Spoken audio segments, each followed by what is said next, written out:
கர்த்தருடைய பரிசுத்த நாமத்திற்கு மகிமை உண்டாகட்டும். இந்த நாள் தெய்வ செய்தியின் தலைப்பு பவுலின் ஜெபம்.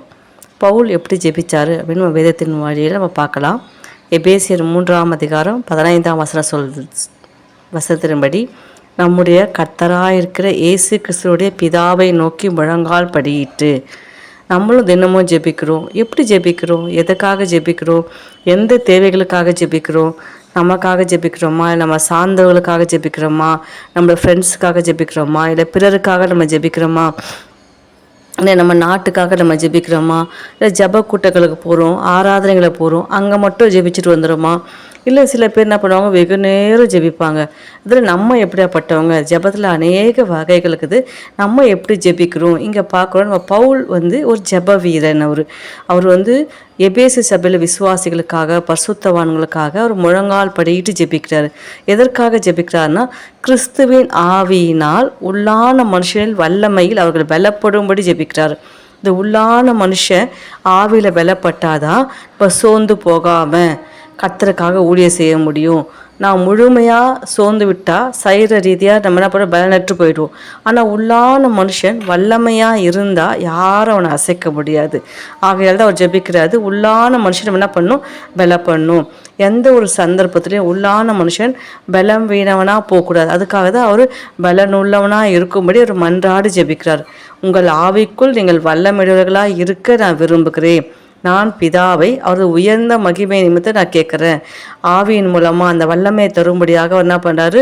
முழங்கால் படிட்டு ஜெபிக்கிறாரு. அடுத்தது எதுக்காக ஜெபிக்கிறாருன்னா, அவங்க அன்பில் வேரூன்றி நிற்கணும், நிலை பெற்றிருக்கணும், கிறிஸ்து அவங்களோட இருதயங்களை வாசமாக இருக்கணும், பிறத்தில் அவங்க அன்பு கருத போல தனக்குள்ளே அவங்க அன்பு இருக்கணும்.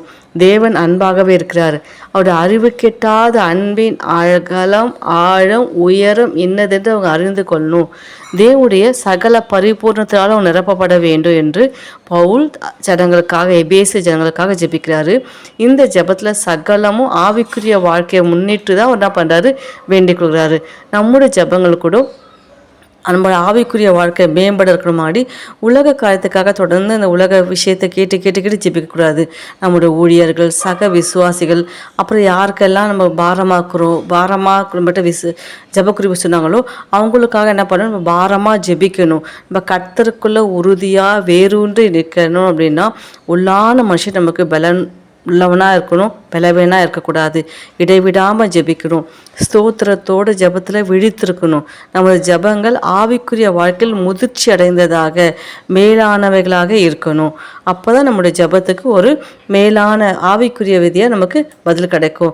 பவுல் பரிந்து பேசி ஜெபிக்கிறாரு. நிறைய கடிதங்கள் எழுதுவார். அதில் விசுவாசிகளுக்காக கத்தட்ட பரிந்து பேசி ஜெபிப்பார். அப்புறம் விசுவாசிகளை பலப்படுத்தும்படி ஜெபிப்பார்.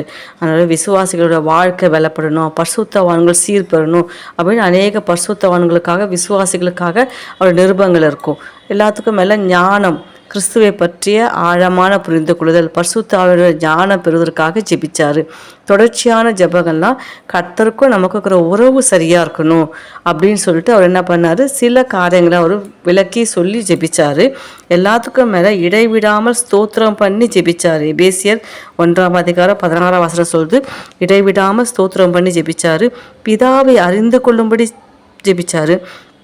ஞானத்தை அளிக்கிற ஆவியை நம்ம பெற்றுக்கொள்ளணும் அப்படின்னு அவர் ஜெபத்தில் தன்னுடைய வார்த்தைகளை வெளிப்படுத்தினார். தெளிவை அளிக்கிற ஆவியை நம்ம பெற்றுக்கொள்ளணும். அழைப்பின் நம்பிக்கையை அறிந்து கொள்ளும்படி அவர் நமக்காக பவுல் ஜெபத்தில் அதிகமாக அந்த வார்த்தைகளை உபயோகப்படுத்தினார். தேவனுடைய மகிமையின் ஐஸ்வர்யம் இன்னதென்று அறியும்படியாக என்ன பண்ணார்? அவர் ஜெபிச்சார். வல்லமையான மகத்துவத்தை அறிந்து கொள்ளணும். பிரகாசமுள்ள மனக்கண்கள் எனக்கு வேணும்ப்பா. நம்ம பார்க்குற பார்வைகள்லாம் குருட்டாட்டமான பார்வைகள், அப்படி இல்லாதபடிக்கு கர்த்தர் நமக்கு வச்சுக்கிற ஆசீர்வாதத்தை என் கண்கள் காணவில்லை, இருதயத்தில் தோணவில்லை சொல்லாதபடி தேவன் நமக்கு பிரகாசமுள்ள மனக்கண்கள் திறக்கும்படியாக நம்ம ஜெபிக்கணும். உள்ளான மனுஷன் நமக்கு பலப்படணும். எல்லாத்துக்கும் மேலே விசுவாசத்தில் நம்ம கிறிஸ்து நம்முடைய இருதயங்களில் வாசமாக இருக்கணும். அன்பில் வேரூன்றி நிலை நிற்கணும். கிறிஸ்துவின் அன்பு என்னதென்று நம்ம உணர்ந்து கொள்ளணும். கிறிஸ்துவின் அன்பை அறிந்து கொள்ள வல்லவர்களாக நம்ம இருக்கும்படியாக ஜெபிக்கணும்.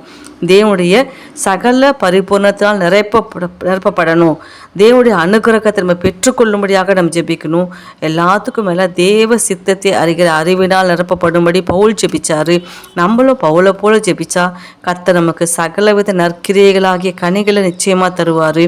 தேவனை அறிகிற அறிவில் விருத்தி அடையும்படி அவர் ஜெபிச்சாரு.